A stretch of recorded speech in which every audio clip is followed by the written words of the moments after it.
فرمایا الا من ارتضی من رسول، جس رسول پہ راضی ہو جاتا ہے اسے پھر عطا فرما دیتا ہے، جس رسول پہ راضی ہو جاتا ہے۔ اب بات آئی راضی ہونے کی، الا من ارتضی من رسول، رسولوں میں سے جس پر راضی ہو جاتا ہے اسے غیب دے دیتا ہے۔ یا اللہ کتنا غیب دیتا ہے، تو رسول پہ راضی ہوا تو اس رسول کو غیب دیا، لیکن کتنا غیب دیا؟ تو قرآن مجید میں رب تعالیٰ نے فرمایا وما ہوا علی الغیب بدنین، فرمایا وہ غیب دینے میں بخیل نہیں، وہ غیب دینے میں بخیل نہیں۔ آپ کسی بندے کے پاس چلے جائیں، اسے کہیں بھئی مجھے آٹا میرے پاس نہیں ہے، آٹے کا ایک تروڑا خرید دیں، وہ آپ کو 1,00,000 روپیہ نکال کے دے دے، بھئی یہ لو اپنے لیے آٹا خرید لو۔ آٹا کتنے کا آتا ہے؟ 1500 کا آتا ہے، 2000 کا اچھا آٹا آ جائے گا۔ وہ آپ کو 1,00,000 روپے دے دے، بھئی یہ لو اپنے آٹا خرید لو۔ اب بتاؤ، تو گیا تھا آٹے کا ایک تھیلا مانگنے کے لیے، اس نے تجھے 1,00,000 روپے دے دیا، اب تم کہہ سکتا ہے اس کے ساتھ کتنے آٹے کے تروڑے آ جائیں گے، تو اس کو تو حساب کر سکتا ہے۔ لیکن رب نے فرمایا کہ اب اس بندے کو جس نے تجھے 1,00,000 روپے دے دیا، اسے آپ کیا کہیں گے؟ سخی کہیں گے۔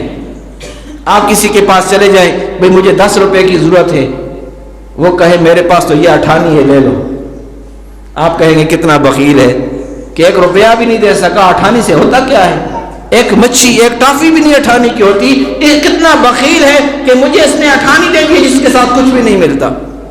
تمہیں سمجھانے کے لیے کہ بخیل کسے کہتے ہیں، سخی کتے کہتے ہیں، یہ ضد ہے آپس میں، الفاظ کے متضاد ہیں، ایک لفظ ہے دوسرا اس کا متضاد ہے۔ اب سمجھ آئی کہ متضاد کیا ہے، کہ بخیل کا متضاد سخی بنتا ہے۔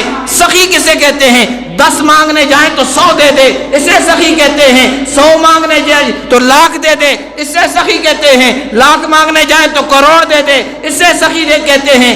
رب تعالیٰ کتنا سخی ہے کہ رب کے راستے میں تو 1 دے، رب تجھے 100 واپس کر دے، رب کی بارگاہ میں 1 دے، رب تجھے 700 واپس کر دے۔ خود قرآن میں اللہ رب العزت نے فرمایا، اور فرمایا واللہ یضاعف لمن یشاء، فرمایا ایک کے بدلے 100 بھی دیتا ہوں میں، ایک کے بدلے 10 بھی دیتا ہوں۔ من جاء بالحسنۃ فلہ عشر امثالھا، جو مجھے 1 دیتا ہے میں 10 دیتا ہوں۔ رب نے فرمایا جو مجھے 1 دیتا ہے اس کے بدلے 100 بھی دیتا ہوں۔ کہا جو مجھے 1 دیتا ہے اس کے بدلے 700 بھی دیتا ہوں۔ یہاں پر رب نے فرمایا یہ حدیں تھی، حدوں کے بعد رب نے فرمایا واللہ یضاعف لمن یشاء، اور فرمایا جس کے لیے رب چاہتا ہے اس سے بھی بڑھا دیتا ہے۔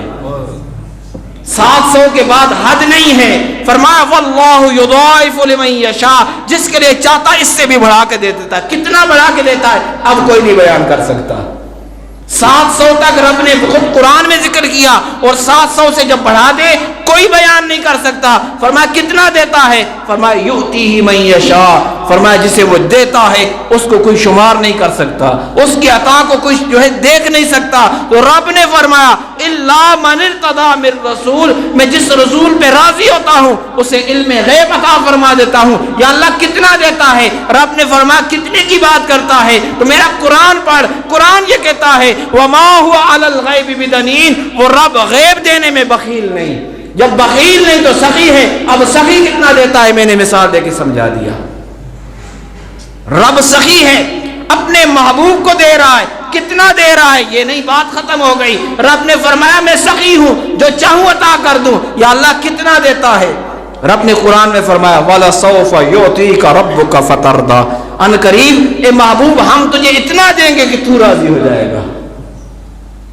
اب مثال کے طور پہ مجھے حاجت ہے 100 روپے کی، میں کسی کے پاس چلا جاؤں، چاچا جی مجھے 100 روپے چاہیے، وہ 10 روپے کا نوٹ نکال کے مجھے دے، کافی ہے؟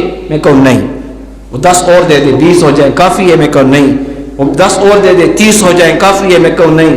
وہ 10 اور دے دے، 40 ہو جائے، کافی ہے؟ میں کہوں نہیں۔ بڑھاتا جائے بات 100 تک آئے، میں کہوں کافی ہے؟ کہ ٹھہر جا، یہ لو چیک لے لو، چیک میں 1 کروڑ لکھا ہوا، تو میں کیا کہوں گا؟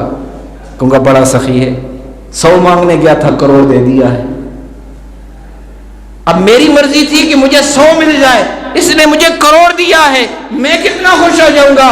تو رب تعالیٰ نے فرمایا وَلَسَوْفَ يُعْطِيكَ رَبُّكَ فَتَرْضَىٰ، اے حبیب ان قریب رب آپ کو اتنا عطا فرمائے گا کہ حبیب آپ راضی ہو جائیں گے۔ آپ رب راضی ہو جائیں گے. رب دینے پہ آئے اپنے محبوب کو راضی کر کے عطا فرماتا ہے. اب تو ناپنے پہ لگا ہے. رب نے فرمایا ناپتا کیوں ہے؟ میں رب کہہ رہا ہوں هل يستوي الذين يعلمون والذين لا يعلمون. کیا علم والا اور جاہل کبھی برابر ہو سکتا ہے؟ جب علم والا جاہل برابر نہیں ہو سکتا تو امتی پھر نبی کے کیسے برابر ہو سکتا ہے؟ تو رب نے فرمایا وَعَلَّمَكَ مَا لَمْ تَكُنْ تَعْلَمْ. اے حبیب ہم نے آپ کو سکھا دیا جو آپ نہ جانتے تھے. اب رب کا محبوب جو نہ جانتا تھا رب نے اسے سکھا دیا. اور رب کے محبوب کو رب نے کتنا علم دیا. اب اس کو اگر بیان کرنا چاہیں تو پھر یہاں پہ بات آ کے ختم ہوتی ہے کہ قرآن میں کس چیز کا علم ہے، قرآن میں کتنا علم ہے. تو قرآن خود بیان فرماتا ہے وَلَا أَصْغَرُ وَلَا أَكْبَرُ إِلَّا فِي كِتَابٍ مُبِينٍ. فرمایا کوئی چھوٹی چیز ایسی نہیں، کوئی بڑی چیز ایسی نہیں جس کا علم قرآن کے اندر موجود نہیں ہے. لا رطب ولا یابس الا فی کتاب مبین. فرمایا کوئی خشک چیز کوئی تر چیز ایسی نہیں جس کا علم قرآن میں نہیں. اب خشک چیز کا بھی علم قرآن میں ہے، تر چیز کا علم بھی قرآن کے اندر ہے، چھوٹی چیز کا علم بھی قرآن کے اندر ہے، بڑی چیز کا علم بھی قرآن میں ہے. جب ہر چیز کا علم قرآن کے اندر ہے اور رب ہر چیز پہ قادر ہے، اب قرآن کی تعریف کیا ہے؟ قرآن کی تعریف یہ ہے کہ ذالک الکتاب لا ریب فیہ. یہ وہ کتاب ہے جس میں شک نہیں. یہ قرآن کی تعریف ہے. یہ وہ کتاب ہے جس میں شک نہیں.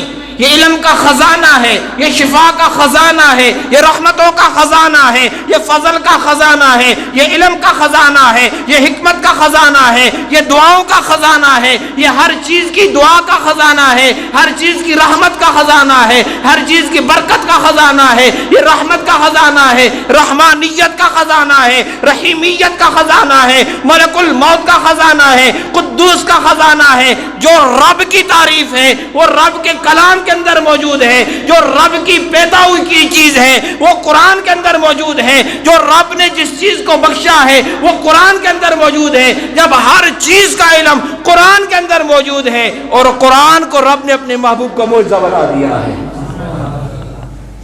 جس قرآن کے اندر ہر چیز موجود ہے اس قرآن کو رب نے اپنے محبوب کا معجزہ بنا دیا ہے. معجزہ کیا ہوتا ہے؟ کمال ہوتا ہے.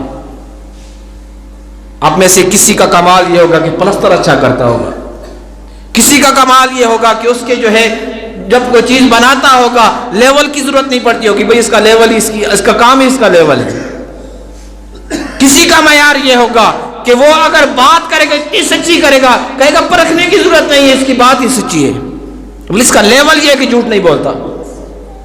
اب کسی کا معیار یہ ہے کتنا ایماندار ہے، جب بات کہے بھائی اس کی بات میں شک کی ضرورت نہیں، کیوں بھائی یہ اتنا ایماندار ہے. ہر بندے کا اپنا اپنا معیار ہے، اپنا اپنا کمال ہے، اپنی اپنی کوئی نہ کوئی صفت موجود ہے. لیکن قربان جائیں میرے محبوب پہ، قربان جائیں اس نبی کے جس کا ہم نے کلمہ پڑھا ہے. اس کا کمال یہ ہے کہ رب نے اس کے کمال میں سے ایک کمال اسے قرآن عطا فرما دیا ہے. رب نے فرمایا محبوب یہ قرآن تیرا کمال ہے، یہ قرآن تیرا معجزہ ہے. اور جب تک قرآن باقی ہے نبی کا معجزہ باقی ہے.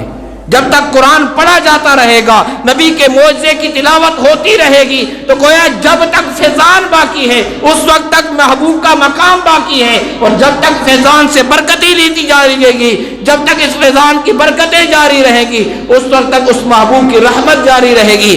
تا صبح قیامت نہ قرآن ختم ہو سکتا ہے اور میرے محبوب کا نہ فرمان ختم ہو سکتا ہے.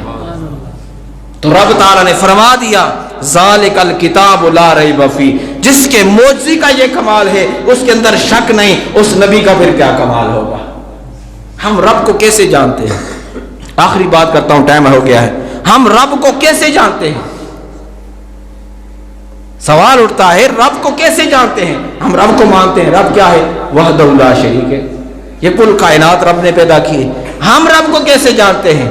تو پھر جواب آتا ہے جب ساری باتیں سمیٹ لی جائیں تو بات اس پہ ختم ہوتی ہے جو نبی نے فرمایا وہ رب ہے، جو نبی نے بتایا وہ رب ہے، جسے نبی نے دیکھا وہ رب ہے، تو گویا بات یہاں پہ پہنچی کہ جسے نبی نے پہچانا وہ رب ہے، جس رب کی پہچان نبی نے کی اور پہچان کر کے لوگوں کو بتایا کہ رب کیا ہے، اس کا مقام کیا ہے، اس کی طاقت کیا ہے، اس کی شان کیا ہے، اس کے کمال کیا ہیں، اس کے جو ہے معجزات کیا ہیں، اس کی برکتیں کیا ہیں۔ جس نبی نے بتایا رب کیا ہے، جس نبی نے بتایا کہ رب کیا ہے، جب اس نبی کی باری آئی ذرا سوچے تو صحیح، جس نے رب کا مقام بتایا اس نبی کا مقام کتنا ہوگا؟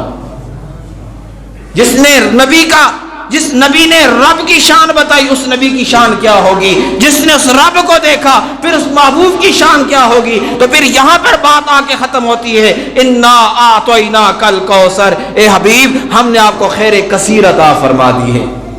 جب شمار کرنے پہ آئیں گے تو شمار نہیں کر سکیں گے آپ کتنے کمالات ہیں۔ اللہ رب العزت کی بارگاہ میں دعا ہے کہ رب تعالی ہمیں سمجھ کر اس محبوب سے سچی محبت عطا فرمائے اور اپنا عقیدہ درست کرنے کی توفیق عطا فرمائے۔ وما توفیقی الا باللہ۔